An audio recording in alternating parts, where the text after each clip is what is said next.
ஜெயிலில் இருக்கக்கூடிய தன்னுடைய கணவனுக்கு மனைவி வந்து ஒரு கடிதம் எழுதுறா.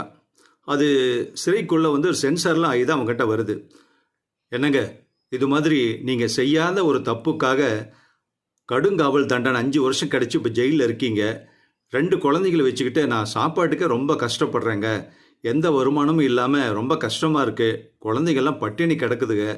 அதனால் நாம் வீட்டு கொல்லைப்புறத்தில் பின்னாடி இருக்கிற காலி இடத்துல காய்கறி தோட்டம் போட்டு அதில் விவசாயம் பண்ணி அதை விற்று அதில் இருக்கிற வருமானத்தில் நம்ம சாப்பிட்டுக்கலான்னு யோசனை பண்ணிகிட்ருக்கேங்க.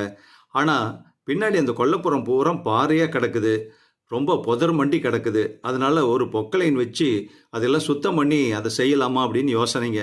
நீங்கள் என்ன சொல்கிறீங்க? இதுதான் அந்த கடிதத்தில் அவனுடைய மனைவி எழுதியிருந்தது. அதை படிச்சுட்டு அவன் பதில் கடிதம் எழுதுறான் தன்னுடைய மனைவிக்கு. இல்லைம்மா, நீ சொல்கிறது கரெக்டு தான்.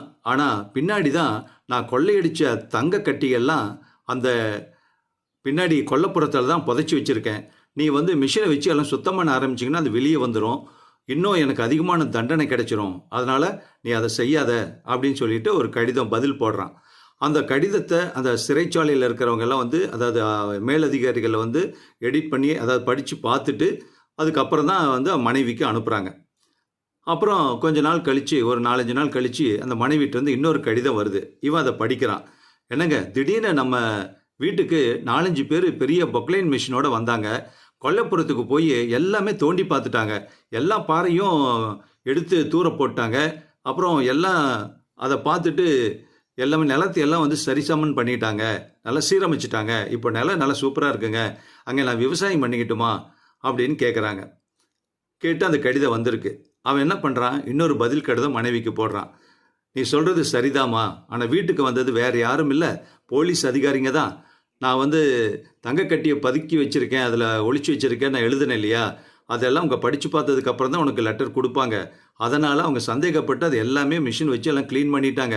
ஆனால் நான் எந்த கொள்ளையும் அடிக்கலை, எந்த தங்க கட்டிகளையும் அதில் வந்து நான் புதைச்சி வைக்கலை.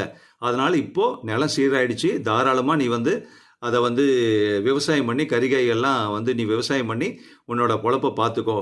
நான் என்னுடைய நன்னடத்தை காரணமாக நான் சீக்கிரமாக விடுதலை ஆகிடுவேன், வந்து நம்ம குடும்பத்தோடு சந்தோஷமாக இருக்கலாம் அப்படின்னு சொல்லி அந்த பதில் கடிதம் எழுதுகிறான்.